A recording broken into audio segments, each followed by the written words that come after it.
When Al-Ghazali wrote his famous book, The Incoherence of the Philosophers, in 1095, it shook the very foundations of philosophical thought in the Islamic world.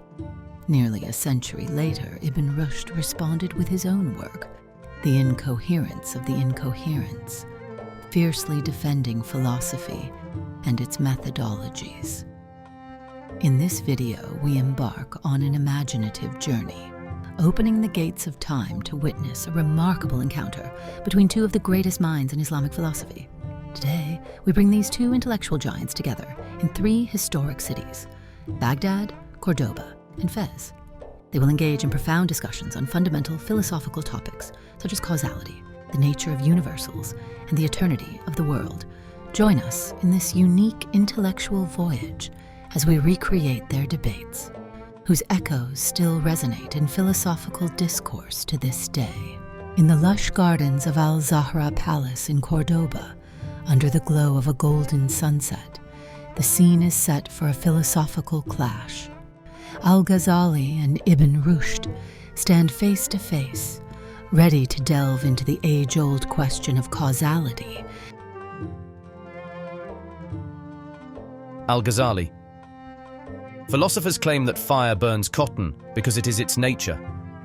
But I argue that the cause is not within the fire itself, but in the divine will. Everything in this universe is dependent on God's will. Think of it as a magician making objects disappear. Do they vanish because of their inherent nature, or because the magician willed it so? Ibn Rushd.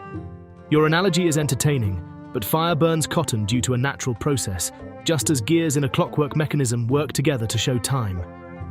If we deny this interaction, should we then say the clock works through magic? The world follows natural laws, and this order is what allows us to understand the universe.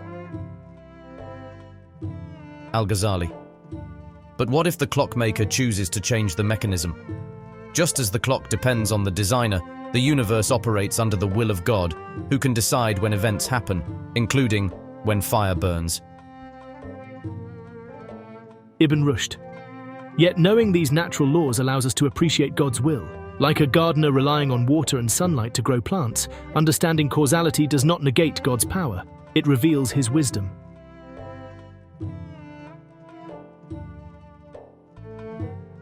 In the lively market of Baghdad, where the aroma of spices mixes with the vibrant chatter of traders, Al-Ghazali and Ibn Rushd find themselves engrossed in another deep philosophical discussion.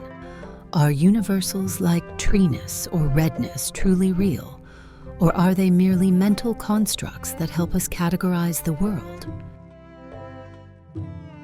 Al-Ghazali. Ibn Rushd. Universals are nothing more than labels we use for convenience. Tree-ness does not exist outside our minds.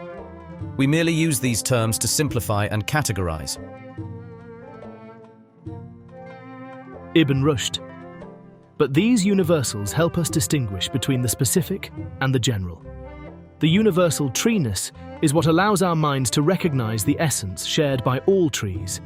It's not just a name, it's a reality perceived by the intellect. Al-Ghazali. If universals are real, how do you explain the differences between trees? Each one is unique, with different shapes, leaves, and environments.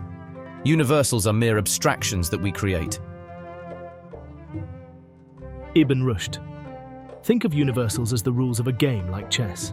These rules exist, whether the game is played in a park or a tournament. Without these universal rules, understanding the game itself would be impossible. The same applies to understanding the world around us.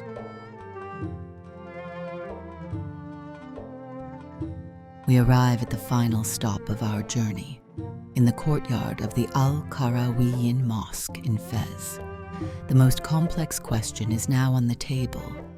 Is the world eternal or created? Al-Ghazali argues for creation, believing that the world began by God's will, while Ibn Rushd defends the view of the world's eternity, influenced by Aristotelian philosophy.